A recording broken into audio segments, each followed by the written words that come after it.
Good evening. Tonight, let's start with a battle that took place in Kazachye Lagery in the Kherson region earlier today. I'm just going to show something here on the screen. Just have a bit of a look at this.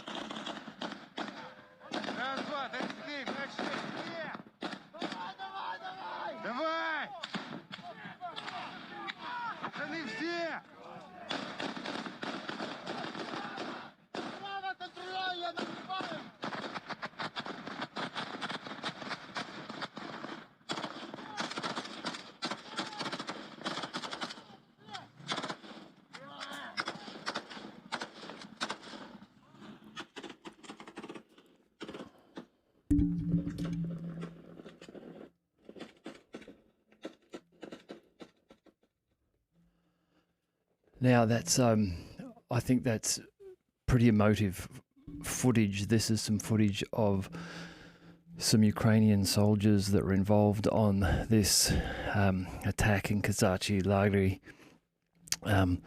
across the Kherson River earlier this morning. They apparently escaped. They apparently were able to get away successfully.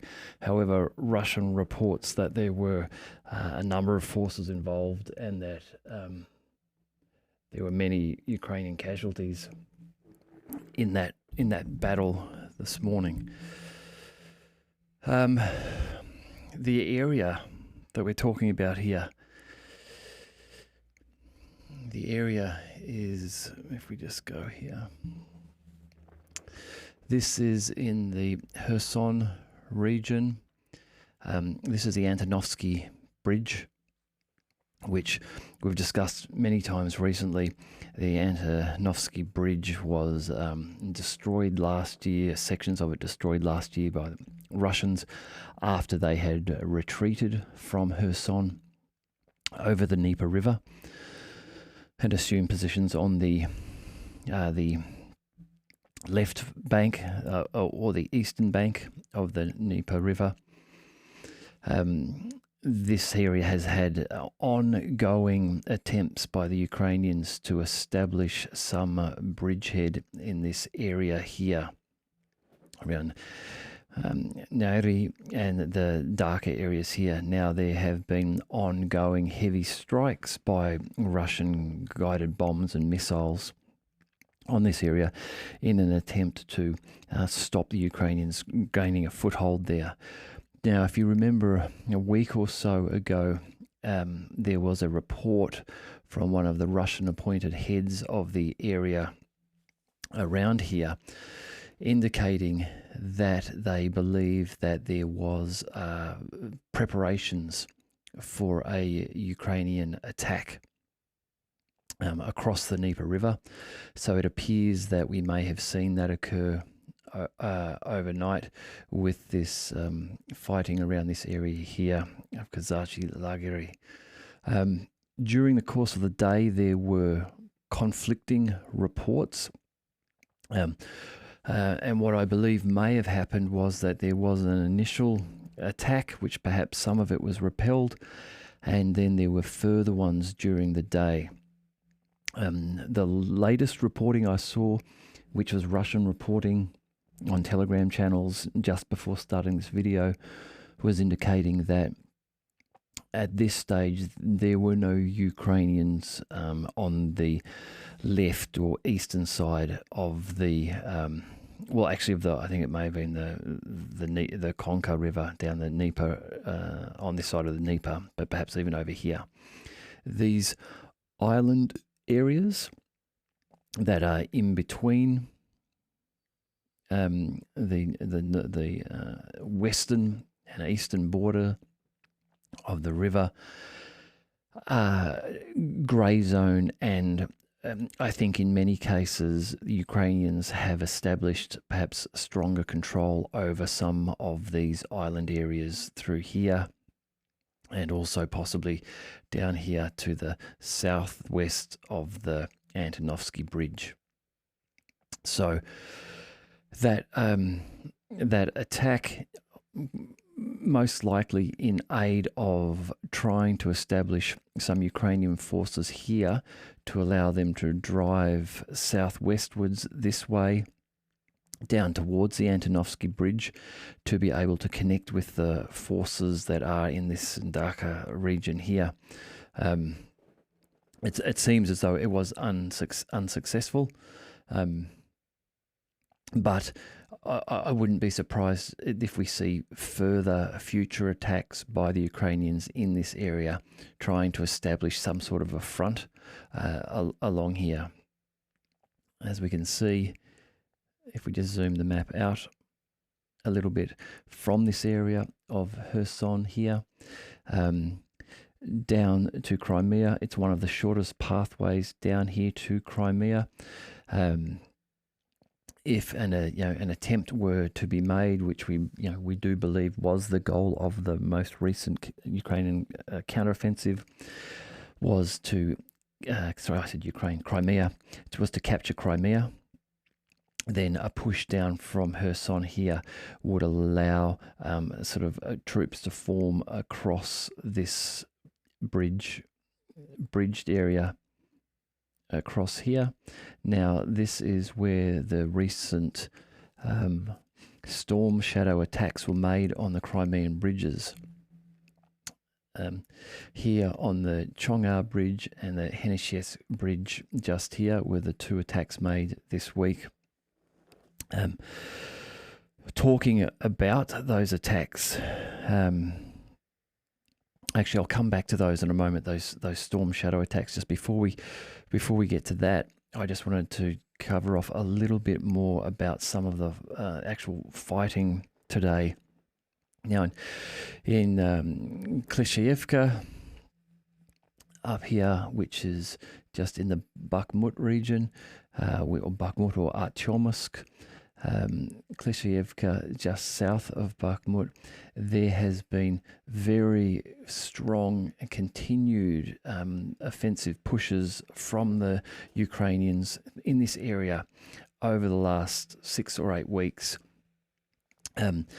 Reports today just indicate a repeat of this back and forth, where Russian reports are indicating that there have been multiple attacks by the Ukrainians, but they have been repelled, and there has been very little change in land here.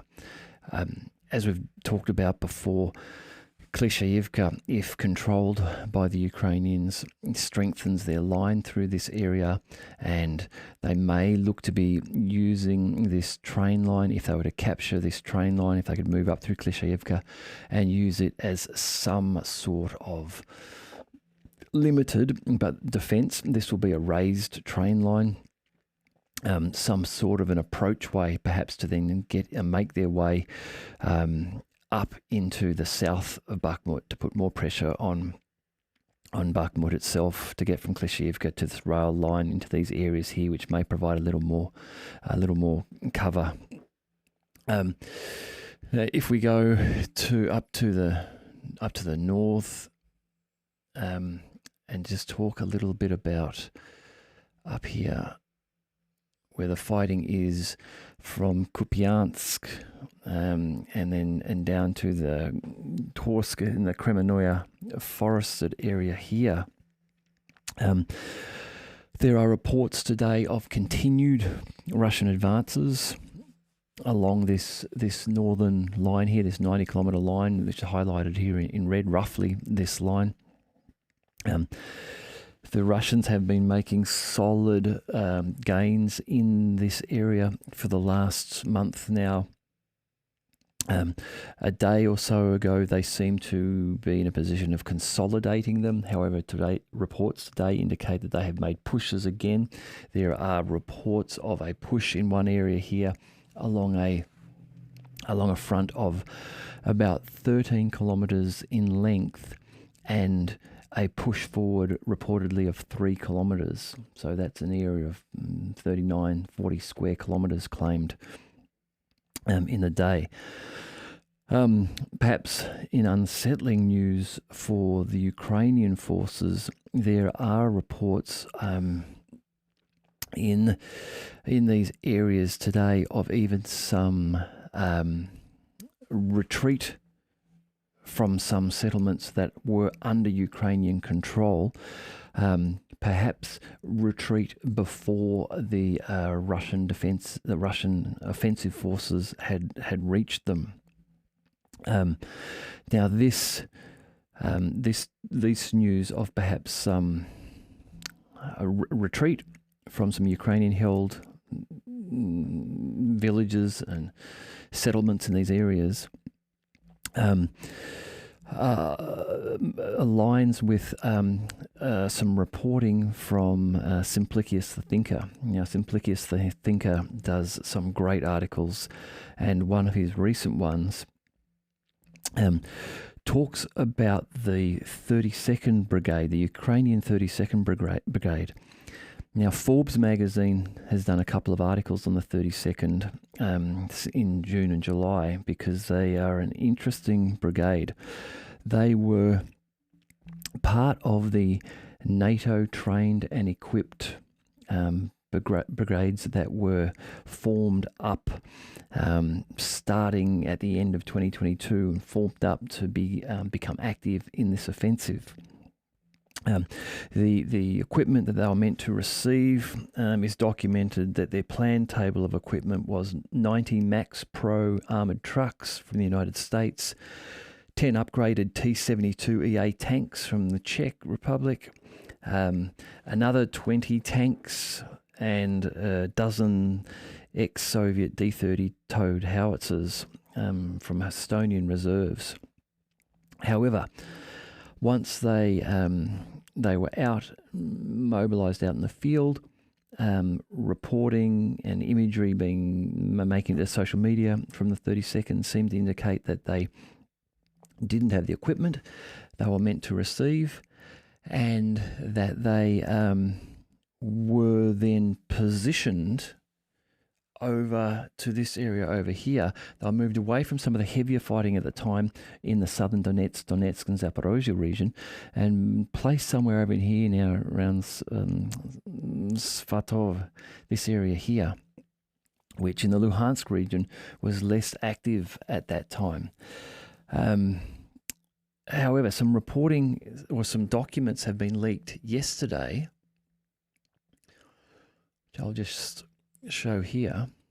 Now, these documents talk about the 32nd Brigade and an investigation that was conducted into them on the 14th of July.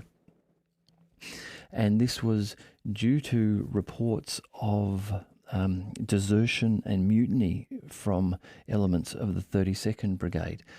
So now, looking at this, I'm just putting this across so we can see this on the screen here.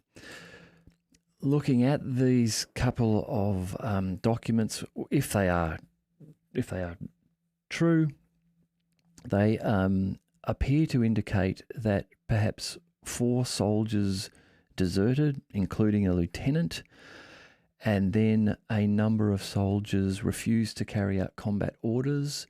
There appear to be 30 of those. So what this report is, this investigation is talking about their losses and positions that need to be renewed. So 30 of them refused to follow orders. The hospitalized numbers, 16 hospitalized, wounded, they're indicating that they had suffered 44 wounded, and 3 missing persons. So these missing people either, I suppose, absconded or taken prisoner, or perhaps killed in action and not found. And 10 soldiers dead in this grouping. So this, I think, is a demonstration of perhaps the morale which is which is befalling many of the Ukrainian troops as this war grinds on, and they begin to be sent appearingly endlessly against Russian defensive positions. Now, the Russian defensive positions. Let me just go back to here. Now, this is a picture that was shown a couple of months ago. It's sort of a little out of date with where the top front line is now. And this is the Orkiv region and Tokmak down here. Now, the Ukrainians have pushed further down here to the east of Robotny.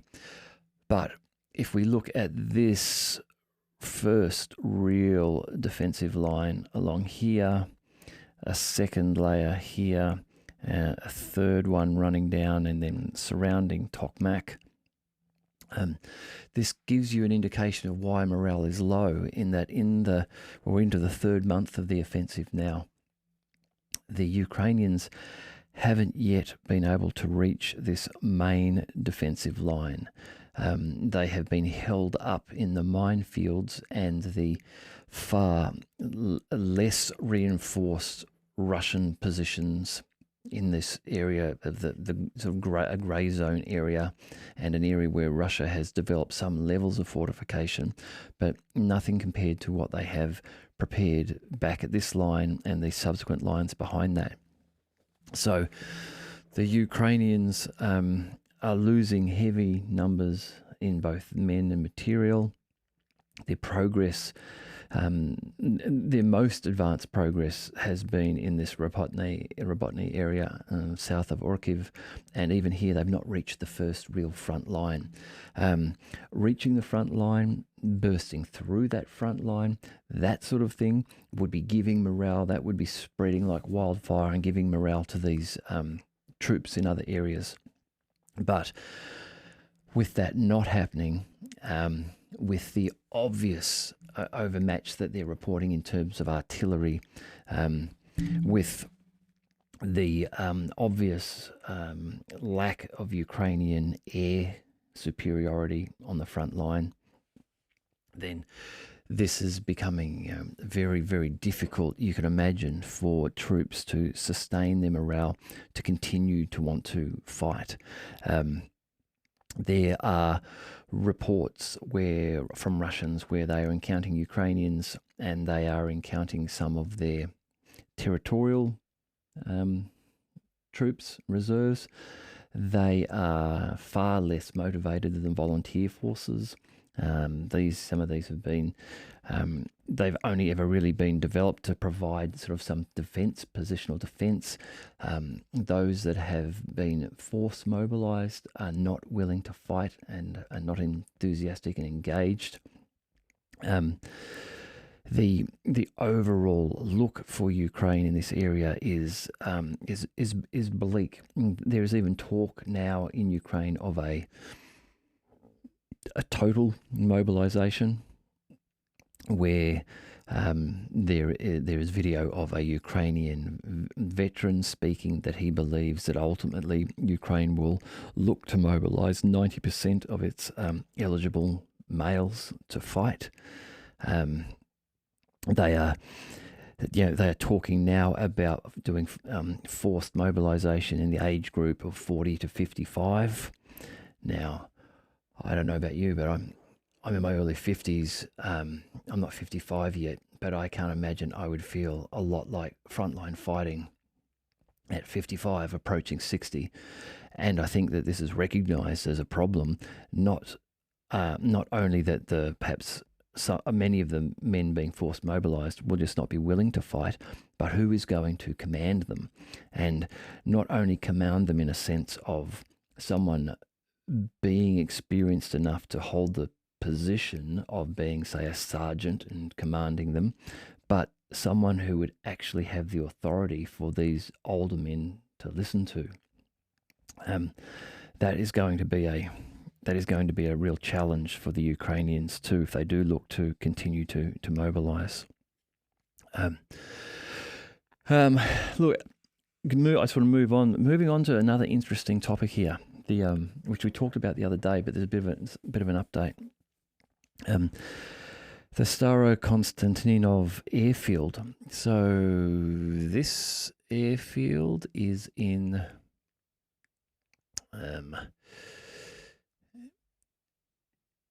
is over here in the sort of central area of Ukraine. Just let that map zoom out a little bit. We can see where that is.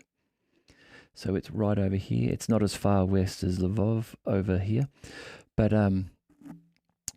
this is the airfield which has been housing the Su-24 bombers, and the Su-24s are the ones which have been modified to be capable of carrying the Storm Shadow and the French Scalp missiles.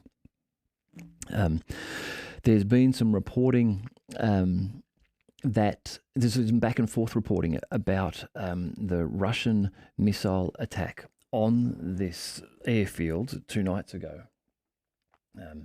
Some were expecting that the visible damage to the airfield would have been far larger than what was shown after the strike, as there were at the time 15 Tupolev 95 bombers in the air, each of them carrying 6 cruise missiles. So there were 90 missiles, and I think a lot of people expected that a lot of them would be directed at this airfield. However, in the satellite reporting afterwards, while there weren't indications of many strikes, what has come to light today is that they believe that one of the strikes may have been on the ammunition dump at the airfield. And there is some speculation now that that ammunition dump may have housed many, if not nearly all, of the remaining Storm Shadow and Scalp missiles that Ukraine has. Now, this would make some sense to house the Storm Shadow missiles at the airbase where you have your planes capable of carrying them. Makes sense. Drop the planes in there, put some missiles on, fly them off to an attack, and then decide what you do with the planes. Move the planes to another airfield. There are reports on social media that these Su-24s are moved every 24 hours to a different airfield to make it difficult for the Russians to know where they are and to be able to strike them. If you remember, there was a month or 2 ago reports of a strike on an airfield where 4 or 5 Su-24s were apparently destroyed. Now, what's interesting about this is that the day after this missile strike on the Staro-Konstantinov airfield and allegedly on the ammunition dump there, the Germans have reversed their position on providing Taurus missiles. Now, the Taurus missile looks just like a Storm Shadow or a Scalp missile. They're very similar missile in all aspects, really. They're very similar. A bit faster in terms of their top speed. What is different is their range is longer. So the range is about 500 kilometers or 300 miles. Now, if you the reason that the Ukrainians would really like to get some Taurus missiles is because of that extended range. So if let me just get the measuring tool here. If we go, say, from the Kerch Strait, we come out here, this, if you can see that on the screen here, where I am now, that's at about 500 kilometers. So that arc around here, right up to Kup'yans'k, and coming right down here to the ports of Odessa, that's your 500 kilometers. So you can be launching them from these areas and through the middle of Ukraine through here in relatively safe areas for your very precious Su-24s. So that's one of the reasons why the Ukrainians would like to get these Taurus missiles from the Germans. They do have a turbofan engine as opposed to a turbojet engine, which the Storm Shadows and Scalps have. Now, if they if the attack on the airfield did destroy the bulk of the remaining Storm Shadow supplies that Ukraine has, then I think we would expect to see in the very near future the Taurus missiles being used. And one would wonder if some of them may already be in country, or if not, they'll be shipped there very, very rapidly as a replacement for the Storm Shadows. The Storm Shadows are no longer produced by the British. There are reportedly quite a few Taurus missiles in the German stockpiles. Some reports I've read of perhaps up to 450 of them could be provided to the Ukrainians. So these would be a very useful tool for the Ukrainians if they had them, and if they're running out of Storm Shadows. Now, another story coming out today in terms of German equipment being provided. Apparently, Rheinmetall has purchased from a Belgian museum/arms dealer 50 Leopard 1 tanks. It's an interesting concept to think that some private citizen has 50 tanks sitting in their garage. Anyhow, apparently this person does. I did read that he's actually an arms dealer, so that makes some sense if that is the case. But they have been purchased and they will be refurbished and then sent to Ukraine. Again, though, these are the Leopard 1 tanks. They're going to take some time to refurbish. Apparently they've been sitting there for quite some time. I read some reports today that there's quite a bit of work that needs to be done on them to make them battle operational. Obviously you want them to be as reliable as possible, so a whole heap of really annoying fiddly things need to be replaced, like rubber seals and O-rings all throughout the tanks need to be replaced. And if they're not replaced, then you run the risk of those components breaking down while you're in the field, which can then lead to a $5 O-ring disabling a $7 million tank or whatever they might be. So there's going to be some time to get them ready, which means that they will, unfortunately for Ukraine, dribble out. They won't appear as 50 in one force. The 110 that Germany has already promised, they're undergoing the same process. I believe 10 of them may now be ready. The other 100 are going through this process of refurbishment, upgrade. I imagine where possible, they're probably looking to upgrade the commanders' sites, those sort of things. Upgrade electronics where they can to make them be more reliable, looking to put onto them things like drone jammers, fitting those onto the back so that they can't so easily be attacked by Lancet drones. These are big brick-like looking things with 6 or 8 antennas on them, which must run off a serious power supply and pump electronic signals into the air, which attempt to jam drones as they're approaching the tank. But also these tanks won't have the most modern military armor on them, and so they will suffer. They will suffer in this environment in Russia, where Russia has very accurate drone corrected artillery capability, where they've had time to lay extensive minefields, where they have plenty of anti-tank rockets and grenades, and where they have Ka-52 helicopters acting with what appears to be relative freedom along the front lines, now firing some new missiles, giving them more range, I think out to 15 kilometers away, so that those helicopters are effectively invisible to tanks and armored equipment on the field, while those helicopters can see them and fire these guided missiles at them. On the topic of electronic warfare, now I can't corroborate this yet. This was an announcement on the TASS, the Russian news agency, but on their Telegram channel, And the report was that several southeastern countries have ordered electronic warfare systems from Russia.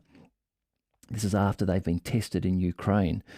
Now, I did talk about some reports, something that Military Summary Channel had raised, and this was really good insight from him, where he tracks on a daily basis all of the reported video confirmed activity along the front line. So he reports when the Ukrainians show footage of them taking up Russian equipment with artillery, or vice versa, when the Russians take out a piece of Ukrainian equipment with a Lancet drone and it's filmed. They put that up, they geolocate it, and he tracks all of this.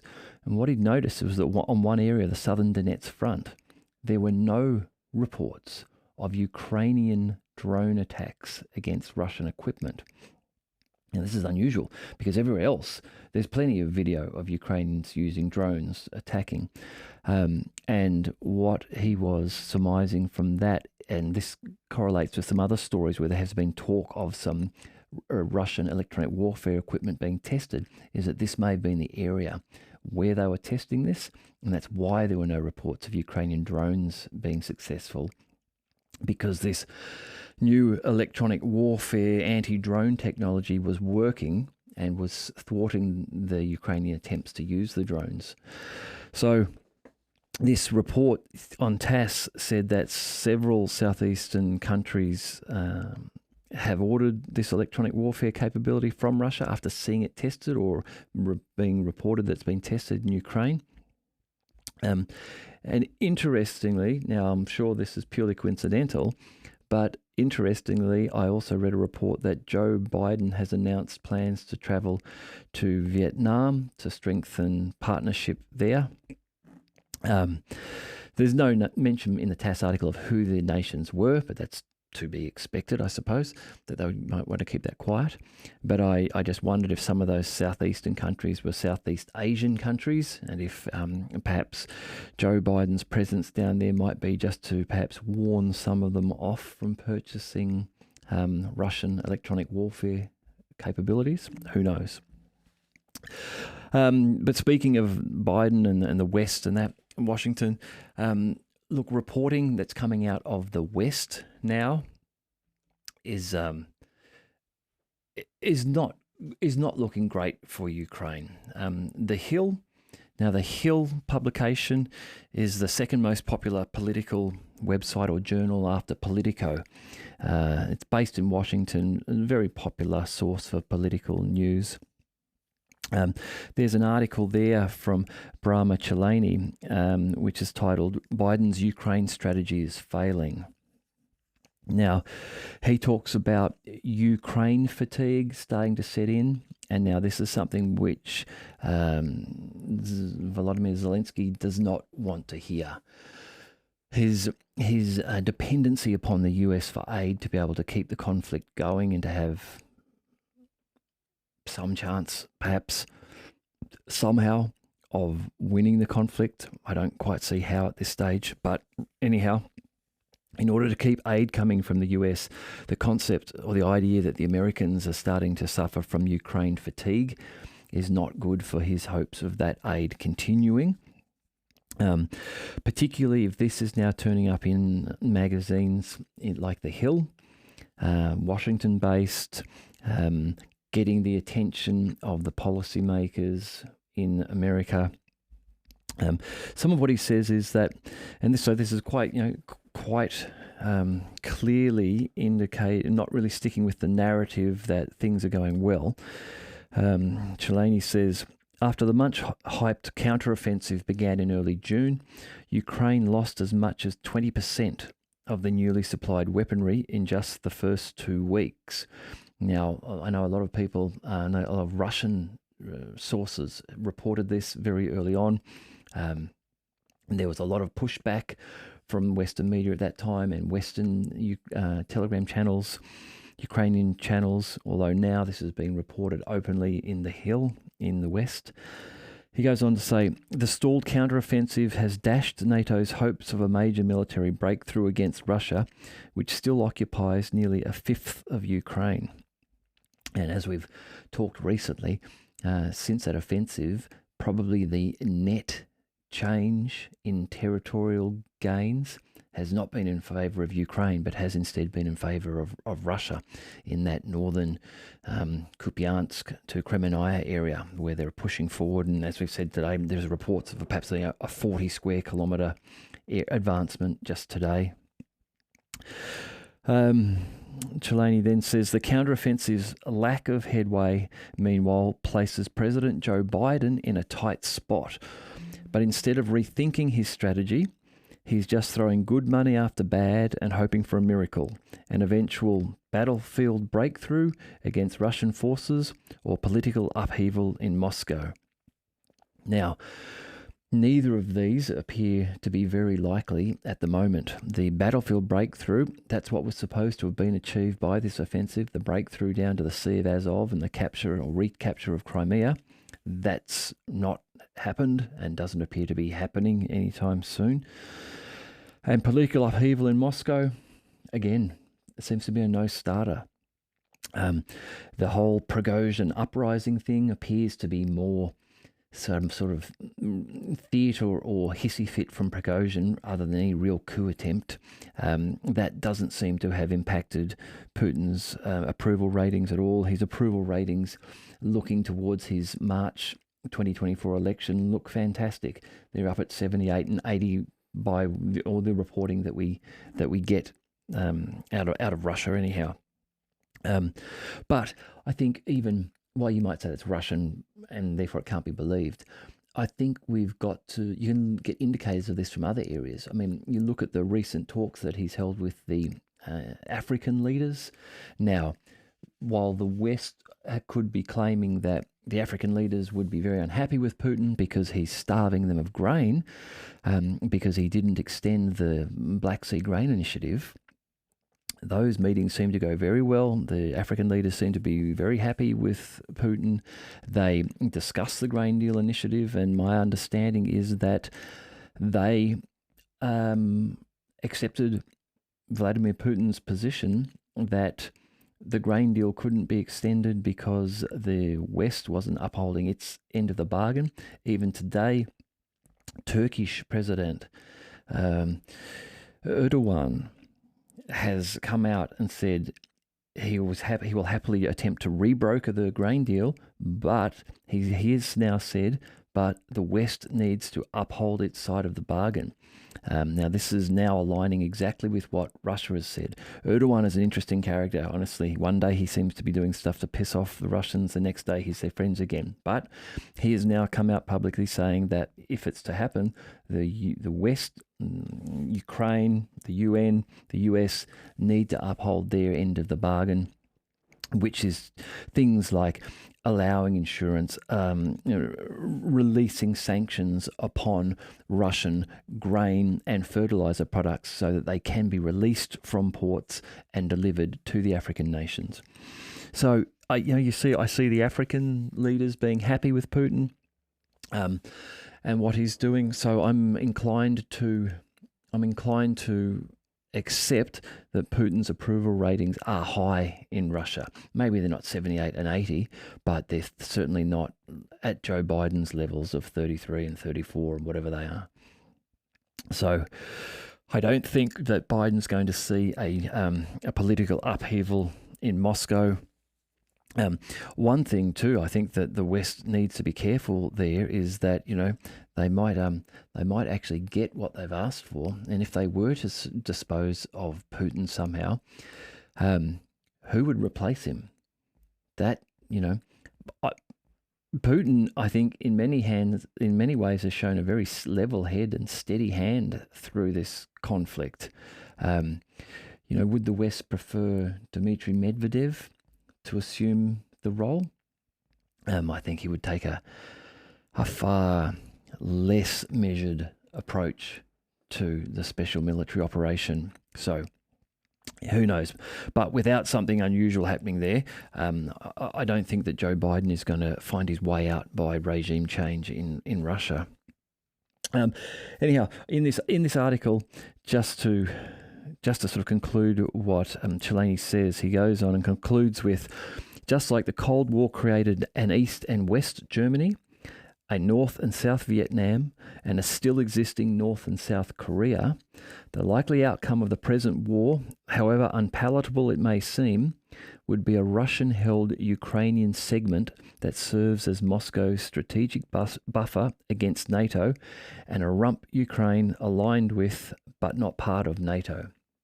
So this is what we've said we talked about a couple of times on here. On the map here, this line here, this white line here, that may become the part of the new border. Let's try and zoom this in a little bit, make it a little bit easier to see where Ukraine might be split along the Dnieper. Along the Dnieper River up to Kiev. Where are we? Let's get that line. There we go. So everything to the right as you're looking of that line, or to the east of that line, and including Odessa, effectively then becomes Russian area, and what's left of Ukraine is this area in here in the middle, and to the west here. Where Poland borders up over here. So even in widely read, widely popular political journals in Washington, that's now being suggested that this is the most likely conclusion. So there are a whole heap of factors at the moment that are indicating to me that the support for the Ukrainian war by the West is in decline, or will be in decline in the near future. We're starting to see some sort of desperate activity. I would call it desperate activity from Ukraine. Here I'm talking about things like the drone attacks on Moscow. Now, these small drone attacks of 1 or 2 drones being sent into office blocks and apartment blocks in Moscow have no real strategic benefit. They are PR fodder for Ukraine. They can claim that they are striking back at the occupiers of their country and right at their heart in Moscow.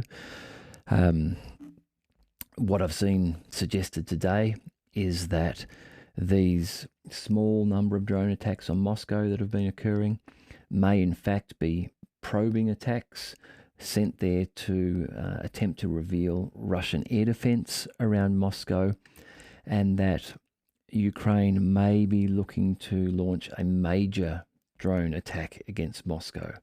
Now, I had commented a couple of days ago that we have seen a number of these drones strike buildings, and in some cases, I almost felt that this might be because Moscow was prepared to let these smaller drones strike in some areas. Perhaps there was plenty of warning people out of the buildings, and not reveal where their air defense is. There's also been reports that the Russians have been relying on electronic warfare and countermeasures to be able to bring those drones down. So again, I think they would prefer to perhaps use that approach on these smaller drones and not identify and reveal where their current air defense is. But it would be a desperate move, and I think the reasoning behind Ukraine doing it would be that if they sent a large swarm of drones to Moscow, then it's very likely that some number of them, depending on how large the swarm was, would get through. If hundreds were to be launched at once, or 1,000 or thousands, then certainly some would get through. There would no doubt be some civilian casualties, and such an attack like that, would be considered by many people, the general population, a frightening attack, particularly if you were living in Moscow. It would be aimed to put pressure on Putin and to elicit from him a response which was oversized response. Something which the Ukrainians could then say after Russia had attacked in an uneven manner, they could then turn to NATO and claim that Russia was a violent aggressor, had to be stopped, and attempt to use that to somehow draw NATO into the conflict. Again, there's little evidence that NATO really wants to get into this conflict now. I think at the start, perhaps, they might have considered it last year, when at the start the Russian special military operation looked weaker than it does now. I think Putin had gone in with the assumption that Ukrainians and Russians, Slavic brothers, that they wouldn't need to fight, that they would be able to make a thrust towards Kiev, put pressure on Kiev, get Kiev to negotiate. And it appears as though that strategy actually almost worked. We've got reports now that negotiation was happening. There was almost pen on paper in March, and then Boris Johnson flew to Kiev and talked Zelensky out of it. And Zelensky accepted the offer to get all the weapons you'll need, and you can go and fight Russia and be the person who beats Russia. Now that backfired, but it seems that Russia's strategy did almost work then, and that strategy only called for a much smaller force, not a really offensive force. There was 190,000 troops across the whole border. So NATO at that stage may have felt that, they're confident if they needed to fight Russia, they could have. Now they've seen Russia move to a real war footing. They've seen Russian missile stocks grow after the endless Western articles stating that the Russians would soon run out of missiles, they would soon run out of tanks, their men would revolt and give up and go home. None of that has happened. They've become more confident. They've evolved their tactics. They've evolved their weaponry. We're seeing drones now with swarming capability. There is talk now that I think it's the Lancet drones will be now equipped with a thermobaric warhead. So instead of just having the high explosive anti-tank warheads that they've been using, they will now be able to be directed at trenches, because thermobaric weapons are very good against trenches and infantry in trenches, whereas a high explosive warhead isn't. It's better directed at a tank. Hitting the dirt near a trench doesn't have the impact sufficient to really, in general, damage many troops who would be in those trenches or dugouts. However, thermobarics, which operate in a different way, creating a large gas fuel bomb ignition vacuum, far more dangerous over an area against soldiers in trenches and things. So the Russians are evolving those techniques. Their air defense is evolving. The ability to shoot down storm shadows seems to have been proven. Again, there were talks of 12 storm shadows fired at the Chonga and Hanseki bridges. 3 of them appear to have hit, 9 of them appear to be shot down. There has been Russian footage and images of storm shadow that had been shot down. It's long been known that the Russian air defense, the S-300s, 350s and 400s are the best air defense platforms. So when the Taurus missiles come out, it probably won't be very long before they are starting to be shot down as well. So now I don't think NATO would really like to get into a fight with Russia. They've all depleted their stocks to some extent. They will have held on to lots of the good equipment for themselves, but they don't have those stocks to fall back on. And now they can see what damage can be done to their best equipment in a modern artillery battle and drone battle with the Russians. So even if Poland were to say, sure, we'll get into the fight, remember that the Ukrainians were well trained. They've had NATO training since 2014. They've had NATO equipment. They had those 2 corps and 9 brigades brought up with NATO training and equipment, and they've not been able to get to the front, the first real line of defence. What is to say that Poland will do that much better when they come in fresh against battle-tested Russians who have been in the field for a year, who have, I would imagine, still an overmatch in terms of frontline air superiority, because the Polish will bring air defence systems with them, but they've got to get them into place. The Russians will still pick them off.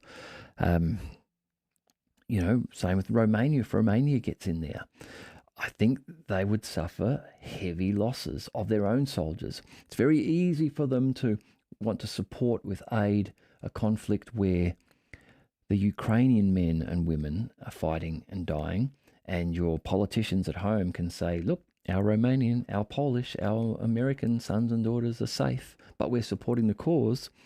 Suddenly, if you've got to put your sons and daughters on the line and they're coming home in body bags, becomes a lot more difficult to win the next election, unless you yourself are under a real existential threat.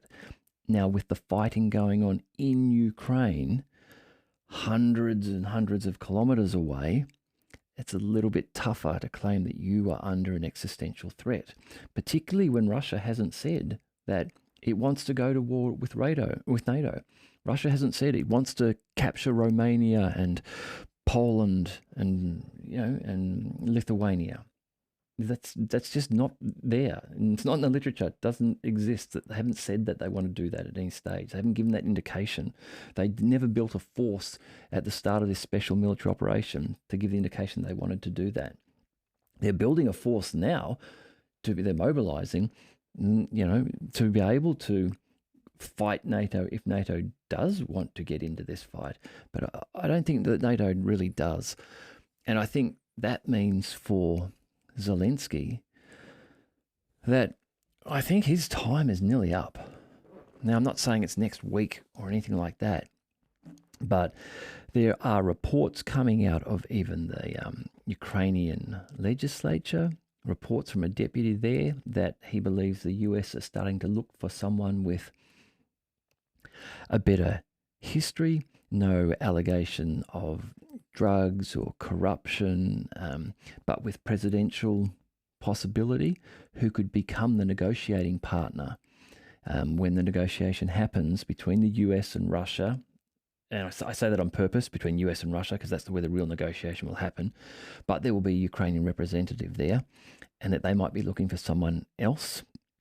There are reports that his delaying of elections through the use of martial law will start to result in the populace of Ukraine seeing his power as being illegitimate because it hasn't been contested. The general population of Ukraine, many of those people will be recognizing that their country is being destroyed in front of their eyes, and that is slowly creeping westward, and that it's not stopping.